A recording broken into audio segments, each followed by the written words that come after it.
Bonjour tout le monde, ici The Gentleman 14 et bienvenue à ce nouvel épisode des Warscroll Academy. Et j'ai avec moi comme toujours Alex d'Adeptus Coaching. Salut Alex! Comment ça va mon cher? Ça va très très bien parce qu'aujourd'hui on parle de l'un de mes sujets favoris, des nains à poil. Oh! Ok. Bon oui, non mais faut le dire là. Oui, chacun son sucre d'orge. Quand même, on s'assume, là.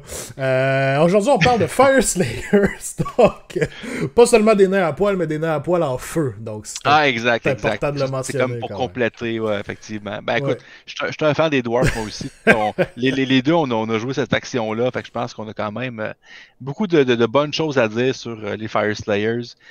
Beaucoup de bons War Scrolls. Très, très peu de War Scrolls, en fait. Fait que c'est sûr que au niveau de la sélection, tu sais, ça c'est un peu, il n'y a pas de méchante surprise, il n'y a pas de grande surprise, mais quand même, là, on a fait un bon travail, je pense, pour dénicher quelques petites perles quand même, malgré tout ça. Effectivement, on va vous jaser. On va parler de nos top 3 Warscroll et on va vous amener justement quelques Warscroll qu'on pense qui pourraient peut-être faire l'affaire dans certaines situations ou que vous aviez peut-être pas vu sous le même angle. Donc, Exact. ça va être bien intéressant. Avant toute chose, je rappelle que si vous ne connaissez pas Adeptus Coaching, qui est le service de coaching d'Alex, eh bien, allez voir tout de suite. La description est dans la description du vidéo. Alex, tu offres des services assez complets pour des joueurs de 0 à 10. Là. Tu sais, on a de tout. Ouais, exact. Puis, tu sais, en plus, avec la V3 qui s'en vient à grands pas, là, j'ai aussi une promo, en fait. Là, il y a une vidéo sur ma page Facebook, justement, qui détaille ça. Mhm. En fait, là, avec la V3 qui arrive, tous les contrats de coaching que j'ai eus, plus ceux qui se rajouteront d'ici la fin du mois de juin, Mhm. vont avoir droit à un stream exclusif, en fait, de 2 heures pour parler de la V3 une fois que ça va tomber, les grands changements, qu'est-ce que ça change dans le méta, ces choses-là, avec une séance de Q&A. Donc, si on a qui ont des questions spécifiques, hey, moi, mon armée, qu'est-ce que tu penses qui serait intéressant pour la V3? Fait que tous ceux et celles là, qui veulent se prémunir là, d'un contrat de coaching pour les différents services, comme tu l'as dit, n'importe quel niveau de jeu, ben vous êtes automatiquement, vous allez avoir droit à cette conférence-là. Super. Fait que, allez jeter un coup d'œil sur le groupe Facebook. Le lien est dans la description. Adeptus Coaching. Yes. Donc, on commence en force avec une unité qui fera probablement la surprise de personne. C'est les Earthguard Berserker qui sont vraiment la star du show, il faut le dire. Là. Ouais, ben écoute, je pense que l'armée, en fait, commence et finit avec cette unité-là. Je pense que j'essaie de voir des listes où je n'ai pas vu d'Earthguard Berserker, j'en ai pas en tête, puis même quand c'est pas une unité, c'est deux. Euh, c'est une unité en fait qui fait à peu près tout, là, qui coche à peu près toutes les cases. Là. On parle d'une unité qui a 2 points de vie chacun, check, qui peut avoir accès à une bonne sauvegarde quand même, check avec différents buffs bien sûr. On va le voir plus tard avec d'autres unités qui vont s'ajouter, d'autres War Scrolls.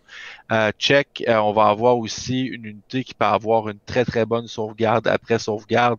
Check. On va avoir une unité qui peut faire beaucoup de dommages, des blessures mortelles. Check. Fait que, tu sais, honnêtement, il n'y a rien sur ce War Scroll-là qui est négatif, sauf son mouvement. On va s'entendre, même avec un Bravery de 8, c'est pour une unité qui peut être Battle Line, c'est exceptionnel. Vraiment. Donc, tu sais, je pense que le mouvement est des façons aussi de contourner ça. Encore une fois, avec d'autres War Scrolls qu'on peut jumeler. Mais, tu sais, je veux dire, c'est une unité qui, elle seule, est capable de dominer une partie si l'adversaire est incapable de la gérer. Tu sais, il y a toujours l'option, en fait, puis c'est un bon débat toujours au niveau des armes. J'ai pas toi ta préférence, les Broadaxe qui vont statistiquement faire plus de dommages parce qu'on a du Rand, on a du dommage 2, mais on a les Poleaxe aussi là, qui sont moins de rend, qui font un dommage, mais qui peuvent faire 2 blessures mortelles sur un 6 francs pour toucher. Moi, personnellement, je suis un fan des blessures mortelles à n'importe quelle situation. Donc, je sais que les deux ont leur argument en faveur, argument contre, mais moi, je prends Mortalo all the way, juste parce que ça vient bypasser tellement de jets, ça vient enlever des jets de to wound, ça vient enlever des modifiers négatifs. Moi, c'est mon go-to. C'est sûr que c'est le weapon qui est un peu plus spiky. Hein. Des fois, vous allez Ouais. faire votre jet, vous allez rien faire, alors que d'autres fois, vous Ouais. allez sortir 16 mortels tout d'un coup. Là.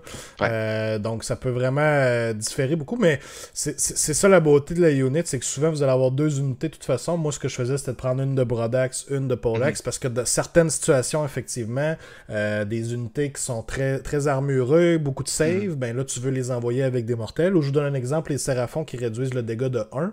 Tout à Les fait. coalesced, soudainement, les Brodax ne sont pas si intéressantes que ça, donc là, vous allez avec les Polans. C'est le fun d'avoir un peu le choix, d'avoir l'option. Ouais. Puis, tu sais, il n'y a pas beaucoup d'unités dans Age of Sigmar on parle souvent d'un terme, le Anvil ou un Hammer. Il n'y a pas beaucoup d'unités dans Age of Sigmar qui sont les deux en même temps et qui le font très bien. Tout à fait. Donc, c'est vraiment le end-all, be-all comme unit, là, vraiment, les Earthguard Berserker. C'est l'exemple d'un Warscroll qui est excellent, mais qui vient chercher des buffs pour devenir S-tier incroyable. On peut facilement les immuniser au Battle Shock. On peut facilement les buffer davantage avec les runes aussi. C'est un blender. Ouais, puis tu sais, c'est une unité, si on rajoute certaines couches de règles, avec entre autres les factions, Hermdar, que tu peux pratiquement les rendre immunisés au Battle Shock, déjà qui ont une très bonne bravery. Une unité que tu peux les faire activer en premier dans une phase de combat, c'est exceptionnel. Je veux dire, il y a quand même là, beaucoup. Et aussi, tu combines avec le trait de commandement du général qui fait -1 pour les jets de blessure autour. C'est que tu es rendu avec une unité, comme tu as dit, qui peut être Hammer Anvil par elle-même. Exact. Fait que je pense qu'une unité, c'est un incontournable. 2, je pense que c'est sage. Donc, personnellement, ça commence par ça. Oui, je pense que c'est vraiment l'unité qui rend la faction la plus dominante au niveau de la combat phase du combat. Je pense pas qu'il y a eu d'autres factions. Peut-être Slanesh avec le vieux livre a déjà été aussi oppressif dans la combat phase, mais pour l'instant, Fire Slayers reste les rois avec un strike first et un strike hard. Ouais, je pense que la seule chose qui peut avoir une phase encore plus violente, c'est donner tour 3. Mais tu sais, je pense que c'est à peu près tout. Là. Ça, il y a beaucoup de conditions à rencontrer là-dedans. Puis tu sais, les Earthguard Berserkers sont capables de faire ça. Même que des Earthguard Berserkers peuvent se défendre contre des Idonets tour 3 parce qu'ils vont pouvoir même activer dans leur tour en premier. Donc même là, ils sont pas aussi ont pas une aussi grosse faiblesse que d'autres armées. Donc, exact. Donc la grosse faiblesse, clairement, le mouvement. Mais encore une fois, qu'on va voir avec le prochain War Scroll, si je ne me trompe pas, il y a moyen de rendre ça un peu plus facile. Effectivement, donc c'est la plus grosse faiblesse du Warscroll et de l'armée au complet. Très peu de moves au niveau de l'infanterie. Et c'est là que vient notre numéro 2 jouer son gros rôle, le Auric Runesmiter. Je pense que la chose la plus importante du Warscroll, c'est son habileté de pouvoir faire un deep strike et d'amener une unité avec lui. Le reste, c'est un peu du froufrou, là. Ouais, mais c'est quand même pas du froufrou si triste que ça. Non, c'est pas si mal, mais c'est l'habileté qu'on le prend, c'est vraiment pour le strike. Tu prends le Runesmiter pour son tunneling ability, donc il peut, comme tu l'as dit, amener une unité en réserve et l'amener à 9 pouces d'une unité ennemie. Mais en même temps, tu regardes ça, la prière de base, Runic Empowerment, qui donne un relance to wound à une unité. Vraiment intéressant. Il faut noter qu'à cause de le déploiement par tunnel se fait à la fin de la phase de mouvement, on peut pas donc apparaître et faire les prières dans la phase de héros.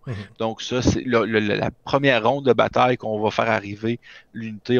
Le prêtre ne pourra pas faire ses prières. Mais aussi, on le prend pourquoi? Ben, il y a certaines prières de factions qui sont intéressantes. Plus une sauvegarde vraiment intéressant.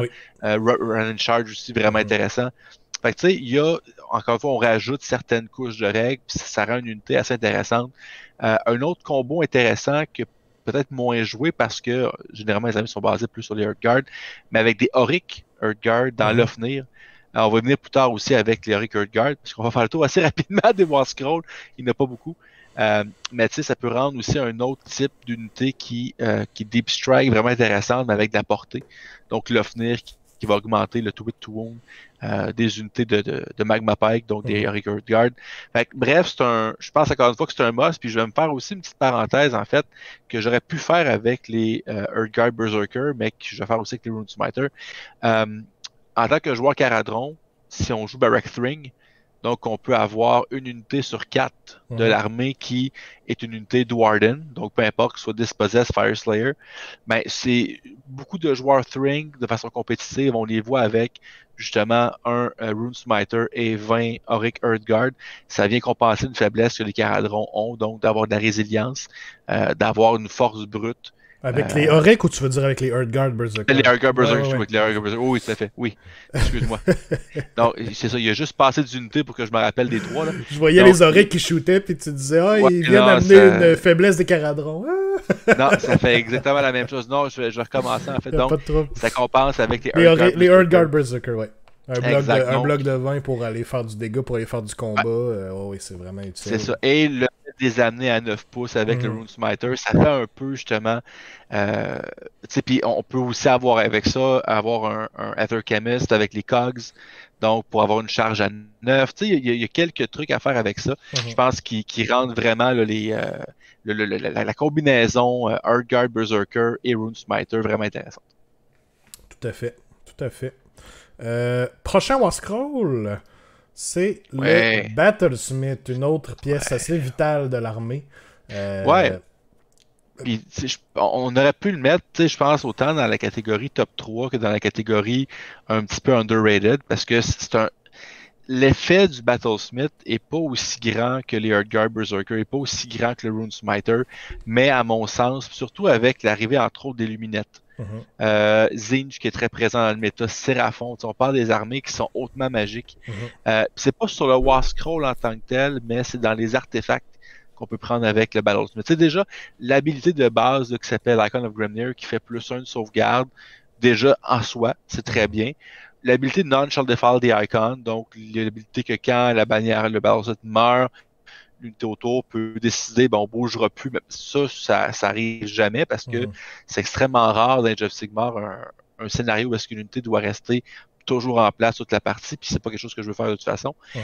Mais, encore une fois, c'est que si on prend l'artefact, le No Ceiling Icon, qui est un artefact uniquement pour le Battlesmith, qui fait que toutes les unités en dedans de 12 pouces, complètement dans 12 pouces, ignorent les effets d'un sort ou sort persistant sur un 4+. Ça, je veux dire, ça n'a pas de prix. C'est juste trop bon. C'est la seule défense contre la magie qu'ils ont. Ils n'ont aucun unbind, ils n'ont rien d'autre. Oui, mais justement, c'est OK, j'ai un +5, +6 pour caster. Je m'en fous. Sur un 4+, quand même que tu roules 17, j'ai une chance sur 2 de l'enlever. Et ça, c'est chaque unité. Là. Fait que c'est un sort qui touche plusieurs unités. Tu peux l'enlever pour plusieurs unités. Fait que pour vrai, moi, je pense que c'est un incontournable dans une liste, surtout dans le méta actuel où est-ce qu'il y a beaucoup, beaucoup de magie. C'est un bon investissement. C'est sûr qu'il est relativement fragile. 5 wounds, 4+ sauvegarde, c'est pas énorme. 3+ parce qu'il va avoir son +1 de facto, en fait, avec son icône. C'est pas un combattant féroce. C'est 3 attaques, 3, 1, moins 1, 2. C'est correct, mais on le prend vraiment pour ce qu'est l'armée en tant que tel. Puis, de toute façon, encore une fois, ça synergise très bien avec des Earthguard Berserker pour donner le +1 de sauvegarde aux Earthguard Berserker et aussi pour transformer le 6+ ignore les wounds à 4+ ignore les wounds quand un héros est à proximité. Fait que pour moi, ça fait un beau gros tapon, c'est un no-brainer. Si vous vous demandez si Fire Slayer est une armée pour vous, demandez-vous si vous êtes capable de rouler des 4+. Si la réponse est oui, vous devriez bien vous en sortir. et en fait, ce qui est juste dommage avec les Fire Slayer, parce que l'armée est cool. L'armée, je pense que le gameplay est pas mal stagnant, dans le sens que tu fais le tour assez vite.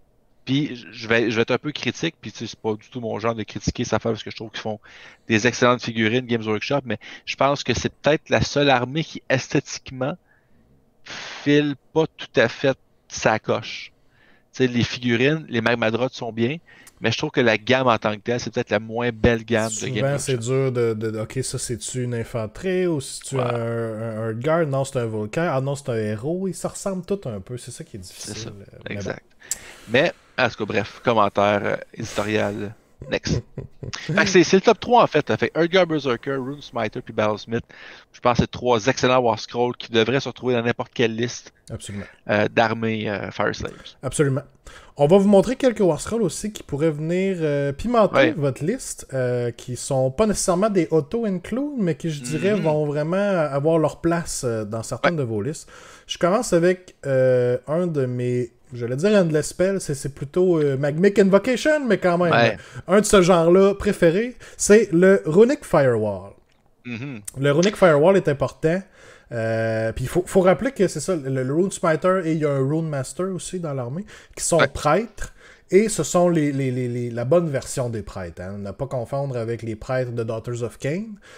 Faut plus comparer ça avec Khorne. Donc, peuvent faire la prière de leur War Scroll, peuvent faire une prière de leur lore, et peuvent faire un Magmic Invocation ou un Judgment of Khorne, peu importe. Donc, ils sont quand même capables de faire 3 castings de prière, entre guillemets. Exact, tout à fait. Puis le Firewall, en fait, c'est que ça amène une double utilité. Vraiment, puis même une triple, en fait, là, si on veut vraiment couper, parce que ça devient là, du terrain qui est impassable, si je me trompe pas, sauf pour les magmadrottes. Exact. Donc, d'un côté, si on veut bloquer l'accès, exemple, tu as 2 bâtiments, 2 terrains passables, paf, tu mets le Runic Firewall pour bloquer l'accès, ça peut embouteiller les unités qui ne volent pas. Vraiment intéressant. Deuxième utilité, ben, ça relance des sauvegardes d'un à proximité. Toujours intéressant. On ne peut pas être contre des relances. Et troisièmement, je pense que peut-être la plus pertinente, c'est que justement, ça bloque la ligne de vue. Donc, on peut protéger des héros contre le tir. Et comme les Fire Slayers misent beaucoup sur leurs héros pour que la synergie embarque, ben, être capable de protéger contre des armées de tir, c'est vraiment intéressant à ce niveau-là. Absolument. Il y a des petits trucs à faire avec ce qui est intéressant. Par exemple, les Earthguard Berserker qu'on parlait tantôt, leur habilité pour que leur ward save de 6 devienne un 4, il faut qu'ils soient en dedans de 10 pouces d'un héros, mais n'ont pas nécessairement besoin d'être vus par le héros. Donc vous pouvez même mettre le mur devant le héros pour le cacher de tout ennemi, et de l'autre côté, vous avez vos Earthguard et ils ont quand même leur buff. Donc, il y a des petites choses comme ça intéressantes à faire. Puis je trouve que c'est un Endless Spell, Magmic Invocation, pardon, qui est super intéressant parce que tu l'as dit, il y a comme 3 façons d'utiliser. Fait que peu importe votre match-up, vous allez comme toujours y trouver votre compte un peu. Je joue contre une armée de shooting, je vais l'utiliser pour protéger mes héros. Je joue contre une autre armée de combat, c'est pas grave, je vais le mettre derrière mon unité d'Earthguard, je vais leur donner un reroll les 1. À leur save, c'est déjà un petit buff gratuit aussi. Fait qu'il y a toujours quelque chose à faire avec le modèle. Tout à fait, tout à fait. Puis tu sais, je pense, encore une fois, puis vu que c'est une Magmic Invocation, ça peut pas être unbind à votre adversaire. Donc oui, c'est sur un 3+, si je me rappelle bien pour l'invoquer. Mais 3+, 4+? 3+, 4+, je pense. Oui, on va vérifier. Je l'ai ici 3+. 3+. Je l'ai ici 3+. Donc 3+, donc oui, c'est sûr que bon, tu peux le rater, oui, mais en même temps, si tu le réussis, ça peut pas être enlevé par ton adversaire. Fait que ça donne un petit quelque chose de plus. Fait que souvent, c'est des War Scrolls, donc on pense pas toujours à regarder vraiment toujours les Endless Spells ou les invocations, ou les Judgments, peu importe. Ben, ça peut valoir la peine parce que c'est des petites choses, c'est bien placé, qui peuvent changer le cours d'un match assez facilement. Absolument. Pour 40 points, très, très, très, très utile. Posez-vous même pas la question si vous arrivez à 60. Même si vous arrivez à 1950, vous avez le choix entre un triomphe ou un common point. Le Runic Firewall, souvent, quand même... Le triomphe, c'est une fois dans la partie. Votre Firewall, c'est peut-être toutes les rondes. Absolument. Donc, vraiment, vraiment intéressant. Ouais, je suis d'accord. Ensuite de ça, on a les Auric Earthguard, les cousins moins aimés des Earthguard Berserkers, mais qui ont tout autant leur rôle, je pense. Ouais, qui, en fait, là, si vous connaissez un joueur Fire Slayer, il y a des grosses chances qu'il y a beaucoup de Earthguard ou des armes de Earthguard sur les sprouts, parce que sûrement monté des Earthguard Berserker. Mais c'est une unité qui vaut vraiment la peine pour 2 raisons. En fait, 3 raisons, si on y va. Première raison, qui est peut-être la moins sexy, on a vu quand même, si vous avez vu les ligues de la V3, on voit que les monstres vont quand même prendre l'importance. Des nouvelles règles de monstres qui, éventuellement, j'imagine, tu vas discuter dans un double tour. Et déjà, eux autres ont des règles contre les monstres. Donc, ils peuvent ralentir les monstres si on a causé des blessures. Vraiment intéressant. Fait que dans un méta où les monstres vont peut-être prendre un petit peu plus d'ampleur, avoir cette unité-là proche, ben ça peut justement... Archaon qui bouge de moitié, c'est Archaon qui bouge de moitié. C'est ça, c'est pas négligeable. Deuxième raison pourquoi on les prend, mais c'est pas la seule option de tir de l'armée, en fait. Fait que déjà, avoir une option qu'on peut téléporter que Rune Smiter, jouer dans l'Ofnir, par exemple, pour augmenter leur capacité de tir, leur potentiel de dommage, c'est intéressant. Donc, et ça peut aller chercher des cibles isolées qui sont screenées. Donc, avec un 18 pouces de portée à 9 pouces, fait que j'ai un certain jeu pour aller prendre des héros qui sont isolés. Mais la meilleure raison, en fait, pourquoi on les prend. Pourquoi on voit toujours au moins un 5 à 10 Auric Earthguard dans une liste. C'est parce que, dans le fond, ils peuvent prendre les wounds qui sont assignés sur des héros à proximité. On l'a vu un peu quand on a fait l'épisode de Wascroll Academy sur les luminettes. J'avais mis, je me rappelle bien, dans les Wascroll qui sont intéressants, qui sont un peu une petite trouvaille, j'avais mis les Blade Lords des luminettes parce que ça donnait essentiellement 10 wounds de plus à une Gataler qui, elle, est vitale. Ben, je vais prendre la même chose, la même logique, puis je vais l'appliquer aux Fire Slayers parce que c'est protéger ton Battlesmith, par exemple, ou ton héros, ton Rune Father, peu importe, que tu veux garder à proximité de tes Berserkers pour avoir leur 4+, signal les wounds.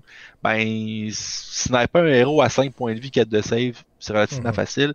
Mais quand il peut avoir jusqu'à 10 wounds de plus, jusqu'à 20 wounds de plus, ben, c'est plus difficile. Fait que tu mets beaucoup de ressources pour, dans le fond, éliminer un héros, mais tu vas avoir aussi des Auric Earthguard en arrière qui vont prendre des wounds pour eux autres, que ça te dérange beaucoup moins de perdre que tes héros qui vont enlever les buffs à tes Berserkers. Absolument. Puis le dégât qu'ils peuvent faire au shooting aux monstres, là, donner moins de move, moitié de move, le moins to hit, et leur dégât devient 2. Ça peut passer des monstres assez rapidement. Tout d'un coup, rate quelques saves à moins 1 de rend, ça passe vite, là. Ouais, puis tu sais, même justement, si tu n'élimines pas le monstre, tu sais, juste le fait que tu peux pas seulement sur un 4+, réduire de moitié de son mouvement à moins 8, ben juste ça peut être assez game-changing, en fait, là. Reste à voir justement au niveau, il y a des rumeurs pour la V3 qu'ils vont capper à moins 1 pour les buffs et les debuffs. Bon, reste à voir comment ça va s'opérer, mais essentiellement, on peut pas dire non à ce genre de debuff-là. Non, tout à fait. Tout à fait. Donc, à prendre en considération pour vos parties, d'excellents protecteurs pour vos héros, et ils peuvent quand même faire la job s'il y a des monstres dans les alentours. Tout à fait. Dernier Wascroll, c'était un peu mon inclusion à moi, et c'est une raison bien particulière dans le fond. Le Rune Fodder, et ici je pense que le Wascroll pourrait être très interchangeable aussi avec le Rune Fodder en Magmadrot, parce qu'il va faire à peu près la même chose. Le Rune Fodder, pourquoi il est intéressant, pourquoi on le voudrait le jouer, c'est pas à cause de ses stats. C'est pas à cause du Wascroll. Pas à cause du Wascroll non plus. C'est parce que quand il est général, vos Earthguard Berserkers deviennent Battle Line. Et c'est là que l'armée vient chercher tout son fonctionnement. Si on n'a pas les Earthguard en Battle Line, les games deviennent pas mal plus durs. Et par le fait même, souvent, ça va être votre héros qui va avoir l'artefact. Si par exemple vous jouez dans Hermdar, il va avoir l'artefact, le command trait, pardon, du moins 1 to wound. La build de moins 1 to wound qui est vraiment une bonne habileté aussi. Ben oui. Donc, ce héros-là est vraiment juste pour pouvoir jouer des Earthguard Berserker en Battle Line, basically. Ouais, exact, parce que tu sais, son Wascroll est très très underwhelming. Tu sais, je veux dire, les habiletés, Stare Down pour enlever de la Bravery à proximité, c'est tel que tel. Weapon Breaker, honnêtement, les parties que j'ai jouées, je m'en suis jamais servi. Lodge Leader est intéressant comme common ability, parce que quand on a la version à pied, tu sais, +1 pour les charges, pour une armée qui est relativement lente, c'est intéressant. Mais essentiellement, tu as mis le doigt dessus. Là, ça, de 1, ça te le prend pour jouer. C'est sûr qu'on verra au niveau V3 qu'est-ce que ça dit côté bataillon, mais je pense que la grosse rumeur, ou du moins, je pense que ça avait été quand même confirmé durant le reveal que les Wascroll bataillons en match play, ce serait une chose du passé. Mais actuellement, en V2, la plupart des joueurs compétitifs jouent Lords of the Lodge. Donc, ça te prend un Rune Father de toute façon. Donc, tant qu'à l'inclure, ben, on va mettre le général pour avoir les Berserkers comme Battle Line. Et ben justement, avec le commentary, c'est que là, si tu tombes avec une POC de 20 Berserker, avec 5 Earthguard, tu as ton Battlesmith avec le +1 de sauvegarde, avec le 4+ signal et save. Tu as ton Rune Father avec le moins to wound. C'est que là, tu as 2 héros que tu dois éliminer pour que ta POC soit beaucoup plus soft. Et c'est que là, il faut que tu choisisses. Là, j'ai le Battlesmith pour les saves, pour les sorts, et tu as le Rune Father pour les wounds. Fait que là, c'est 2 héros, et ça, c'est les effets se cumulent tous à tout le monde à proximité. Là.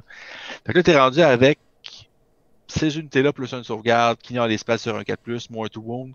Fait que là, c'est pas toutes les armées qui peuvent dire, ben, je vais tuer les 2, avec les 10 wounds ablatifs. Fait que, oui, ça fait une POC, ça fait un groupement assez dispendieux, mais c'est un groupement que tu peux placer au milieu de la table, puis juste push forward, puis ça va ramasser tout ça sur son chemin, là. Puis ça mourra juste pas. À moins d'avoir un firepower exceptionnel ou d'avoir une erreur tactique qui va exposer un des héros corps à corps. Mais je veux dire, là, c'est un peu la base de cette armée-là. C'est d'avoir 20 nains poilus avec des gros brasiers qui courent en avant, puis let's go. Fait que ces héros-là, justement, c'est ce qu'ils font en sorte, c'est ce qui viennent rajouter des couches de règles sur cette unité-là, en fait, là, qui la rend extrêmement compétitive. Puis c'est le cœur de n'importe quelle liste Fire Slayer. Absolument. Fait que, ça résume bien, tu sais, l'armée en ce moment, comment est-ce qu'elle joue, c'est Layered Guard et des unités pour buffer Layered Guard et des unités pour protéger les unités qui buffent Layered Guard. Hein? On l'a dit au début, ça tourne pas mal autour de cette unité-là. C'est comme ça que le livre est fait en ce moment. Donc, exact. Tu sais, on a fait environ le tour de tous les War Scrolls du livre à peu près. Il reste les Magmadrots. Je pense que les Magmadrots sont cool, mais l'Ofnir, c'est bien, mais encore là, c'est parce qu'encore une fois, les sous-factions dans les Fire Slayers sont, à mon sens, pas très très bien balancées. Je pense que tout pointe logiquement vers Umdar. Fait que c'est sûr que quand on regarde la sous-faction, qu'est-ce que ça buffe? Ça buffe les Berserkers. Fait que malheureusement, puis à un moment donné, il coûte quand même beaucoup de points. Là, le pointage exact, là, je pourrais pas dire, je m'en souviens plus. Là. Mais je pense que c'est quoi? C'est. Pour des Urgar Berserker? Ouais, pour un groupe de 20. 400 pour 20. Bon. Fait que 400 pour 20, là, c'est quand même 20% de ton armée en partant là, pour une unité. Fait que plus les héros, plus les bataillons. Fait que les points partent vite. Puis avoir un Magmadrot en tant que tel, ça sert pas à grand chose. Si t'enroules 3-4, ok, je peux comprendre, mais fait que t'as pas les points pour jouer de façon compétitive. Non, souvent, si vous mettez votre Rune Fodder sur un Magmadrot ou par exemple votre Rune Smiter sur un Magmadrot parce que vous prenez pas le Deep Strike, souvent c'est juste pour grossir sa base, hein, son aura, et avoir plus de moves aussi. Exact. Donc, c'est vraiment juste ça, le combat du Magmadrot, il vaut pas vraiment les points que vous payez. Vous payez move pour ça. Et wound aussi. Avoir oui, un t'as dit wound, moi j'ai dit move, c'est vrai, c'est les deux, oui, absolument. On se complète sans même le savoir. Ça, c'est de la symbiose. Mais oui, exact. En fait, on paye les points pour ça. Fait que si on a les points pour prendre un Rune Father sur Magmadrot, go for it. Logiquement, c'est mieux. Mais l'option à pied tout aussi intéressante. Il va faire la même job. Juste être fragile. Les deux sont très. Les deux ont leur place parce que aussi, si vous jouez à Magmadrot, soudainement vous perdez le Lookout Sir et il est beaucoup plus visible. Ne peut plus se cacher derrière n'importe quoi. Donc, des avantages et des désavantages. Mais ça, ce sera à vous de faire le choix lorsque vous ferez votre list building. Donc, et tu débloques aussi des habilités qui affectent les monstres. Et surtout que là, si la tendance, on a vu avec le livre Soulblight, entre autres Nagash qui va en point, on a vu le coup pour Kragnos, pour l'Ariel, qui sont des monstres qui sont en point, avec ce qui a été leaké avec la V3 que les monstres. Fait que probablement qu'ils vont aussi augmenter de points à cause de ces nouvelles habilités-là. Fait que tu sais, ça devient encore moins facile de les inclure dans un 2000 points. Là. Absolument. Fait que reste à voir avec le reste, qu'est-ce que ça va dire lorsque la V3 tombera. J'ai bien Absolument. Oui, donc, ça fait pas mal le tour pour nous, pour Fire Slayers aujourd'hui. Laissez-nous savoir en commentaire s'il y a d'autres War Scrolls, il en reste pas beaucoup, mais quand même, s'il y a d'autres War Scrolls du livre que vous pensez que vaut la peine quand même de jouer, ou laissez-nous savoir quelle autre faction vous aimeriez qu'on couvre dans un prochain épisode. Lâchez-nous un petit like en dessous du vidéo et subscribez-vous au channel si c'est pas déjà fait, ça nous encourage bien gros. Alex, encore une fois, merci d'être avec nous pour les War Scrolls Academy, c'est toujours un plaisir de t'avoir. Sans cesse renouvelé. Et on vous dit à la prochaine. Bye bye.